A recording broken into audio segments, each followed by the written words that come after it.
everyone, we're ready for our next problem? Okay, so this problem may have a remainder. The last two problems that you worked on had a remainder of 0. So let's see what happens if we do have a remainder. Okay, so we're going to start with a problem. Go ahead and grab your paper and pencil if you don't have any at this moment. All right, here we go. 371 divided by 3. So go ahead and write that down. 371. Make your long division symbol. Divided by 3. All right, great. Now, since we're getting into bigger numbers, we want to start thinking a little bigger. We know our 3's facts. 3 times 10 is 30, but that won't get us close to 371. It would take us quite a while to get there. We could do it, but it would just take some time. So I want to think bigger. I want to think like, what's an easy fact I know? If I think in my head 100 times 3, what would that give me? What product? It would be like 100 plus 100 plus 100. Repeated addition. Oh yeah, 100 times 3 would give me 300. Oh, wow, that's a lot closer to 371. So let's try that. So 3 times 100. So we're going to write 100 out here on the outside. And we said 100 times 3 is 300. So we're going to record 300 right below.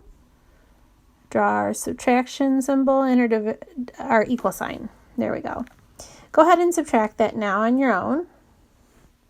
You have 1.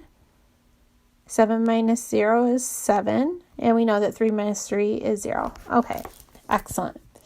Now, we know that 3 times 10 is 30, but we have to get close to 71. So let's think. We used the strategy in the last couple of videos of doubling. We know that 3 times 10 is 30, so 3 times 20 will be like double 30. 20 times 3. If you wrote it on paper, you can add it up. 20 plus 20 plus 20. That gives you 60. That gets us a lot closer. So let's write that down. 20 times 3 is 60. So write that down. All right, draw your subtraction symbol and your equal sign, and let's subtract that. 1 minus 0 is 1. 7 minus 6 is 1. So now we have 11 left over, or remainder. But we might still be able to get another 3's fact that gets us close to 11. Now, I know that 3 times 4 is 12. That's going over, so that's too much. So if 3 times 4 is 12, let's think about 3 times 3. 3 times 3 is what? 9. Oh, okay, so let's try that. 3 times 3 is 9, so let's write our 3 over here.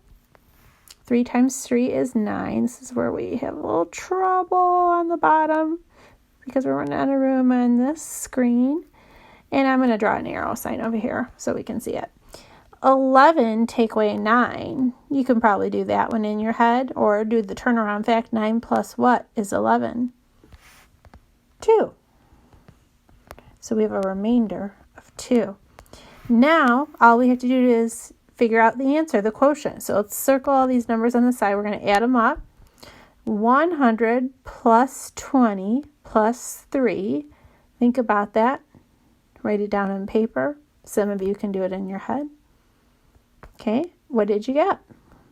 Oh, 123. Perfect. So we're going to write that quotient or answer up above. 123.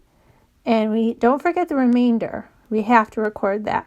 We have a remainder of 2 left over. So that is our final answer. Great job, boys and girls.